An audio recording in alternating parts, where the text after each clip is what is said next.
I just got back from an amazing 1-month stint studying Spanish at Ticolingo, a Spanish immersion school in Costa Rica. You might think of me as a Spanish teacher, but I'm also still a Spanish learner, and will be for the rest of my life. The truth is, my Spanish isn't nearly as good as I want it to be. When I made my first Spanish video almost 10 years ago, improving my Spanish was still a big goal of mine, but my videos, my business, and life got in the way. Sure, I've learned a ton of Spanish from making my videos, and over the last 10 years, I've studied lots of grammar and had italki partners, but we can only progress so much by studying grammar while only using Spanish in real life sporadically. You might have heard me say this before, the #1 best and fastest way to improve your Spanish is total immersion, and the easiest way to totally immerse yourself is to attend a Spanish immersion school and live with a Spanish-speaking family. So that's what I did. For the last month, I spoke Spanish every day at breakfast and dinner with my Costa Rican family. I spoke Spanish in the streets, at the market, in stores, at restaurants, and when I got my hair cut. I spoke Spanish in class 4 hours a day. In short, I lived in Spanish. If you want to improve your Spanish big time, attending a Spanish immersion school is the #1 best and fastest way I know how. And in this video, I'm going to tell you everything you need to know. How it works, how to choose a school, we'll talk about price, safety, and accommodation options, plus I'll reveal my personal favorite school in Latin America and my favorite school in Spain.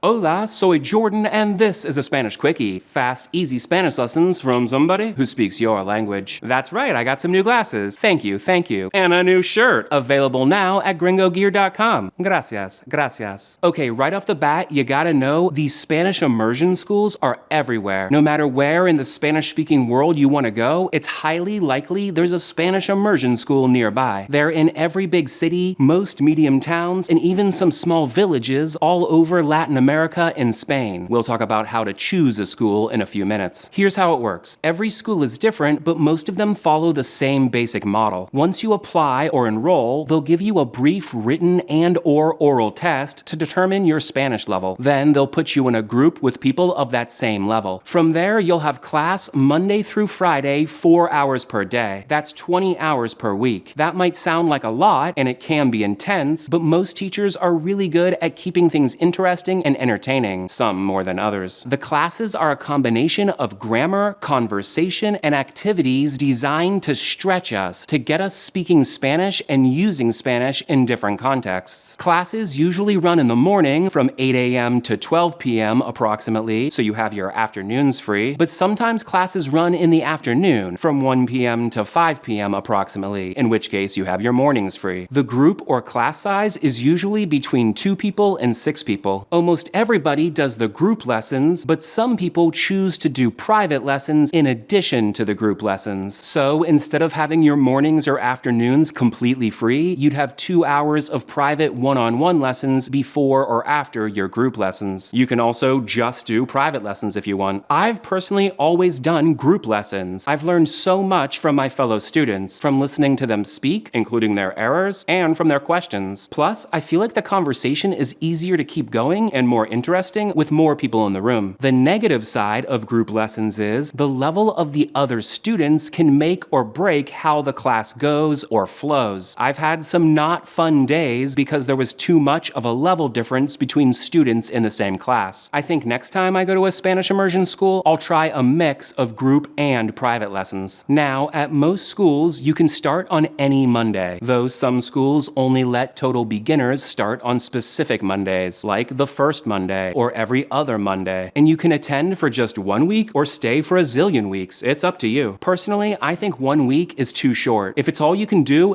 it. It's better than nothing. But it takes me a week to get my bearings and get used to everything in a new place. I think 2 to 3 weeks is the sweet spot for most people, though often people do stay for months and months. An amazing experience, I'm sure. Before and after classes, most schools offer different activities, like cooking class, dancing class, and yoga class. Here I am recently recently at Ticolingo in Costa Rica, eating lunch with my fellow students after cooking class. I find these classes to be a great way to meet and become friends with the students who aren't in my Spanish class. When I was in Costa Rica just now, I went on a weekend trip with 4 students from my school who weren't in my class. I met all of them at activities the school offered before and after class, and that weekend trip ended up being one of the highlights of my stay in Costa Rica. I suggest participating in as much stuff at school as possible, especially your first week. It really lays the groundwork for a fun stay socially. Speaking of activities through the school, some schools offer weekly intercambios with locals. An intercambio is a language exchange where the locals get to practice their English while we get to practice our Spanish. If that idea scares you, it's okay. That's totally normal. But remember, the locals will speak English at all different levels too, and most of them are used to speaking to Spanish learners of all different levels. It's always a welcoming, kind atmosphere designed for speakers of all levels. Plus, you'll be with the other students from your school, many of whom will feel the same way you do. In addition to the hundreds, if not thousands, of standard Spanish immersion schools throughout Latin America and Spain, there are also lots of themed schools and trips, especially in the summer. In just the last month, I heard from a lady who was going to the Galapagos Islands to study Spanish and biology or Darwinism or something. I heard from a guy who studied at a school in Costa Rica where they did Spanish class in the morning and took surf lessons in the afternoon. There's all kinds of stuff out there. If you have a specific interest in addition to Spanish, look for something that incorporates both. You never know. Some schools have special programs for teens, again, especially in the summer. The school I was just at in Costa Rica has a huge summer program for teens. It was really cool to see in action. Now, I can't stress this enough. This is important. Apart from time and money, which we'll talk about shortly, anybody can do this. I mean that in many different ways. It doesn't matter if you're a total beginner or an experienced advanced student. These schools are designed to help students of all levels. Most schools have been operating for years or decades. They have lots of experience with students of all levels. I personally went to a Spanish immersion school when I first started out, and I just went again after over 20 years of learning Spanish and almost 10 years of teaching Spanish. And the other student in my class was a Spanish teacher too. And as long as you're 18, your age doesn't matter either. Seriously. In my class this time, there was an 18-year-old Chinese guy, a 24-year-old American girl, and a Canadian woman in her 50s. My dad, who's learning Spanish, is 75, and he's been to 3 different Spanish immersion schools over the last couple years. I've met people at these schools in their 80s. And the same goes for nationality, ethnicity, race, gender, sexual preference. I'm not naive enough to say that every school will be equally welcoming to everybody, but in my experience, at every school I've personally been to, no matter who or what you are, you'd be welcomed with open arms and open minds. If something is a specific concern to you, I suggest reaching out to the school and getting a feel for the situation through a conversation with them. When I was in Costa Rica, I had a woman contact me wondering how she and her wife would be accepted there. I checked with the school and my Costa Rican family, and both of them gave me the same answer. They'd be welcomed like anybody else. Let's switch gears and talk about safety. When I started posting recently about my experience at Ticolingo on Facebook and Instagram, this is what I was asked about the most. Please though, no matter what I say right now, do your own research. Each place is different. Some places are safer than others. In my opinion, if you pick the right place, which is most places, and you follow the rules, don't walk around alone at night, don't walk on streets where there are no other people, don't flaunt expensive stuff, there's very little chance that anything bad is going to happen to you. In fact, many places in Latin America and Spain are safer than many of the places where we live. And yes, that all goes for single women too. At every school I've been to, there have been many single women of all ages. I was in a class once with a single woman in her 80s. She was awesome. She hiked up mountains I wouldn't dream of hiking up. Again, do your own research, but pick the right place, follow the rules, and you'll be fine. The world is much safer than the news leads us to believe. It's time to talk about housing or accommodation. Just about every Spanish immersion school will give you the opportunity to stay with a local family. Some schools also offer a private room in an apartment where you can live with local Spanish speakers. Some schools, fewer, also offer a house, apartment, or dorm where you can live with your fellow Spanish learners. And of course, you can always get an Airbnb and do your own thing. I've actually done all 4 kinds of accommodation, and in my opinion, the best way to improve your Spanish and get the most out of your experience is to stay with a local family or share an apartment with a local Spanish speaker. I have such great memories of sharing an apartment with this Spanish dude in Granada, Spain. We'd end most nights sitting in the living room chatting, in Spanish of course. We became buddies. I went out with him and his friends a few times. It was a really cool experience. And just now, in Costa Rica, I stayed with a local family for the first time, and thank God I did. I absolutely loved my experience. I ate breakfast and dinner every day with at least my Costa Rican mom. Here we are together. I spoke and learned more Spanish at my family's kitchen table than I've spoken or learned anywhere in the last 20 years. If you decide to stay with a local family, my one suggestion is request to be matched with a family that's more than just one person. With just one person, a lot is riding on your dynamic with that one person. With more than one person, though, there's a better chance of you hitting it off with somebody and understanding somebody. And being with only one person can be tiring. With at least 3 people, though, you don't always have to be an active participant in the conversation. Sometimes you can just sit there and listen as they speak to each other, which is great practice too. So, how do you choose a school? Well, you can go in 2 directions. You can choose a school based on recommendations. In a minute, I'll tell you my favorite school in Latin America and my favorite school in Spain. And if you have a favorite school, please leave a comment with its name and location for everybody else. But another way to go is you can look for a Spanish school in the location of your choosing. Just go to Google and type in the city name, the country name, then Spanish school. For example, if you Google Cuenca, Ecuador, Spanish school, look at all these schools that come up. From there, poke around the website of each school and choose one based on the vibe, the cost, the type of housing available, the reviews, or whatever is important to you. If you have any questions or to get a feel for the school, reach out to them. They're usually quite responsive. Some people will tell you to pick a school based on which accent you want to speak with and understand. And if you live or plan to live somewhere specific, it's probably a good idea to do that. Go to a school in that country. But aside from that, I wouldn't worry about it too much. Me personally, as somebody who wants to read, watch, and listen to stuff from everywhere, as somebody who wants to talk to people from everywhere, I need to be ready to understand the accent from everywhere. Make sense? That being said, the accent in some countries is harder to understand than others. For me, Puerto Ricans, Cubans, and Dominicans are the hardest to understand. So if I were a beginner, I'd probably avoid schools in Puerto Rico, Cuba, and the Dominican Republic. But now that I'm more advanced, it might actually be a good idea for me to go to a school in one of those locations so I could finally get used to the difficult accents there. Okay, how much does all this cost? Every school is different, but at most schools, the price per week goes down the longer you stay. So at most schools, 2 weeks of class with a family homestay, including breakfast and dinner, is about $1,000 US dollars. That's $500 US dollars per week. Then at most schools, 4 weeks of class with a family homestay, including breakfast and dinner, is between $1,500 and $2,000. That's between $375 and $500 per week. The other types of accommodation are around the same price, but don't include meals. Now it's time to name my favorite schools. I've gone to 3 different schools in Spain, a school in Argentina, and a school in Costa Rica. And while some were better than others, they were all fun experiences that helped improve my Spanish. I'm grateful for all of them. But as of right now, my favorite school in Latin America is the school I just went to, Ticolingo in Heredia, Costa Rica, just outside of San Jose. I really liked the family vibe of Ticolingo. The atmosphere at the school was friendly and welcoming. The owner, Chris, was often around, and Yenny, the mom of the school, was always there to answer questions or have a nice chat. And I loved that every Monday, Ticolingo gives all the new students a tour of the town. I don't remember other schools doing that. The tour was okay, but it was an excellent way to meet the other new students who were starting on the same adventure at the same time as I was. For the rest of my stay at Ticolingo, I felt a special connection to the 4 students I met on the welcome tour. I also loved that Heredia is a safe, normal town without much tourism at all, because with tourism comes English. In many places, even when you speak in Spanish, the locals will speak back to you in English. It doesn't feel good, and it's not conducive to our goal, improving our Spanish. Well, in Heredia, that doesn't really happen. Most people don't speak English, so they can't reply to you in English. During my month in Heredia, somebody spoke to me in English a couple times. That's it. For all those reasons and more, Ticolingo in Heredia, Costa Rica is my favorite Spanish immersion school in Latin America. A link to their website is below this video or in the description. Then, as of right now, my favorite school in Spain is Castilla in Granada, Spain. Even though I've attended 2 different schools in Spain since I went to Castilla, Castilla is still my favorite. I was there a long time ago, so my memories aren't as vivid, but again, I remember a friendly family vibe. The owners, Antonio and Antonio, were often around and even taught classes. My experience at Castilla was instrumental in me becoming the Spanish dude so many years later. I went there when I had first fallen in love with Spanish, when I had previously never had a good experience with school at all. In a way, school and education began to be redefined for me at Castilla. I've always remembered my time at Castilla so fondly. Plus, Granada is such an amazing, interesting city with free tapas. And what do you know? Upon checking the Castilla website, both owners are still there, and Rafa too, one of my favorite teachers from way back, is still there. Very cool. That makes me extra confident when telling you my favorite Spanish immersion school in Spain is Castilla in Granada. A link to their website is below this video or in the description. When choosing a school, one thing I've noticed is I prefer smaller mom and pop schools over big corporate schools. Both of my favorite schools are smaller, with 15 to 35 students there at a time, and at both schools, the owners were around, which added to the personal family vibe. And that is all I got for you. I hope you liked this video. I hope I convinced you to attend a Spanish immersion school. The best and fastest way to improve your Spanish is total immersion, and I don't know any easier way to immerse yourself in a Spanish-speaking world than studying in a Spanish immersion school and living with a local family or staying in an apartment with a local. If you don't have the time or money right now for a Spanish immersion experience like this, I get it. Real soon though, I'm gonna release a video about my number 2 best and fastest way to improve your Spanish. To make sure you know when I release that video, sign up for the Spanish Dude newsletter at SpanishDude.com/newsletter. As a subscriber to the Spanish Dude newsletter, not only do you get notified whenever I post a new video, you also get access to private videos and discounts not available to the public. Sign up at SpanishDude.com/newsletter. Link is below or in the description. Okay, I'll see you next time. Hasta luego. Adios, amigo.